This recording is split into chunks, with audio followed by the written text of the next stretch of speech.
स्वतःला बाळूमामाचा अवतार सांगून बंदुगिरी करणारा मनोहर मामा भोसले सध्या तुरुंगात आहे। या प्रकरणी पोलीस तपासात नवनवीन बाबी समोर येत आहेत। या प्रकरणात आता तिसऱ्या आरोपीलाही अटक झाली आहे। श्रीगोंद्यातनं मनोहर भोसले यांच्या शिवसिद्धी ट्रस्टचे नरेंद्र सांगळे याला पोलिसांनी अटक केली।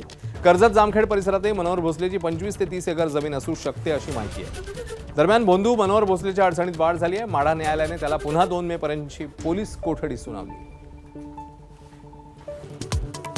विधान परिषदेच्या निवडणुकीतल्या उमेदवारांचा पेच संपता संपेना सर्व पक्षीयांचा घोडा अडलेलंच तर उद्धव ठाकरेंची वाट शिंदेंची शिवसेना अडवणार अशी चर्चा।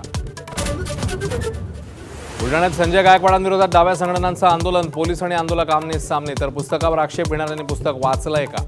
मुख्यमंत्र्यांकडून गायकवाडांची कान उघडली।